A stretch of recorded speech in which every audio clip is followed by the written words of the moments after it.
Bienvenue dans notre série des paroles de motivation. Notre chaîne YouTube, Josaphat Mambweni TV. Que mon Dieu vous soit favorable. Je vous salue, chers frères et sœurs, tous les membres de ma communauté, et je vous aime beaucoup.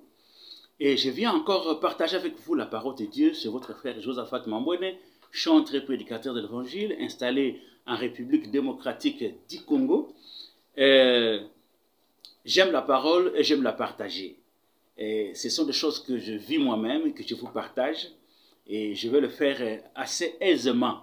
Alors, aujourd'hui, nous parlerons de comment éviter un affrontement, un duel, un conflit, toutes ces choses. La vie n'est pas toujours rose, bien-aimés. Il faut que vous les reteniez. La vie ne nous fera pas de cadeaux. Même si vous êtes né dans une même famille, il y aura des choses. Vous êtes dans une même église, les relations parfois ne seront pas tendres. Vous êtes dans un milieu d'affaires, tout ne sera pas aussi rose. Tout ce qui nous arrive dans la vie n'est pas forcément un coup du sort, une fatalité. Qu'est-ce que je fais pour que ces choses m'arrivent? Qu'est-ce que je fais pour que je subisse une telle injustice? Il y a des choses et des événements qui sont évitables. Tout dépend de notre intelligence, de notre maturité, de notre sagesse, de notre niveau de compréhension et de notre jugement. Voilà, ces éléments sont importants. Si vous avez un calepin, un bloc-notes, vraiment il faut écrire ça, c'est important dans la vie. Souvent nous subissons des affres de la vie.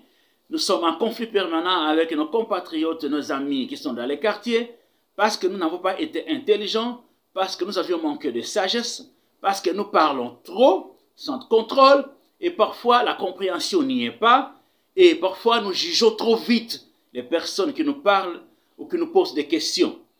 Mais aujourd'hui, mathématiques se concentre sur des choses qui peuvent être gérées et évitées. Voilà, je vous donne quelques astuces qui sont des conseils bibliques.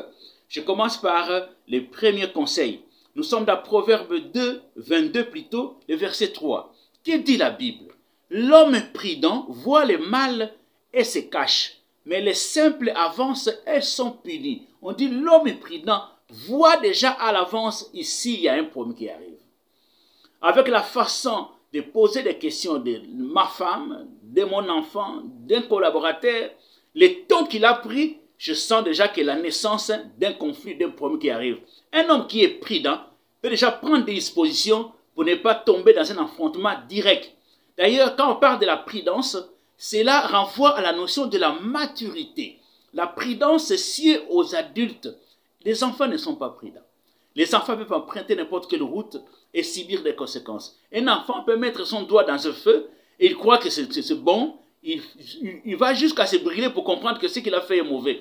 Mais quand quelqu'un est devenu adulte et mature, il peut réfléchir. Il peut prendre le temps d'approfondir la réaction qu'il vient d'enregistrer devant soi et prendre des dispositions pratiques. Voilà pourquoi je vous invite, je parle à une personne, grandis, et ça soit dans la foi, grandis physiquement, biologiquement. Cette maturité sera comme un bouclier pour toi pour éviter toute forme de conflit et d'affrontement. Dans la plupart des cas, nous tombons dans des conflits inutiles parce qu'il n'y a pas de maturité, parce que nous n'avions pas compris la chose. Nous n'avions pas circoncis l'événement dans lequel les paroles ont été dites. Telle chose a été dite, ça arrive dans ton oreille, tu l'as mal jugé et tu réagis bruyamment avec colère, sans avoir réfléchi convenablement. Mais celui qui est adulte et mature peut juger directement la situation ici est catastrophique.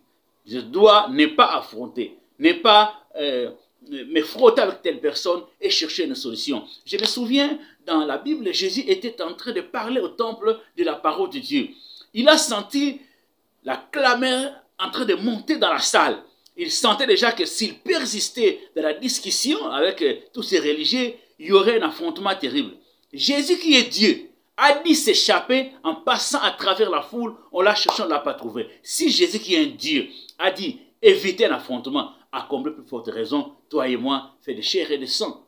Oui, nous sommes des hommes, nous ne sommes pas des dieux. Oui, c'est vrai, Parfois, un autre passage dit, vous êtes des dieux, mais nous n'avons pas cette capacité divine à pouvoir faire face à n'importe quelle situation. Jésus qui est Dieu a dû s'échapper. Et pourquoi pas toi et moi? Bien-aimés dans le Seigneur, grandissons, la maturité va t'éviter beaucoup de tracas, beaucoup d'inquiétudes, beaucoup de difficultés dans la vie et surtout dans les relations qu'on trouve dans la société. Je crois que tu as retenu.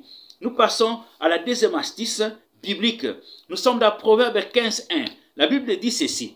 Une réponse douce calme la fureur, mais une parole dure excite la colère. Ici surtout, je voudrais dire à une personne, quand vous êtes devant une foule, des personnes à qui vous devez des explications, ou qui viennent vous poser un problème et qu'il n'y a pas de solution, ils commencent à crier. Vous sentez dans leur attitude qu'il y a de la colère, il y a un esprit de vengeance.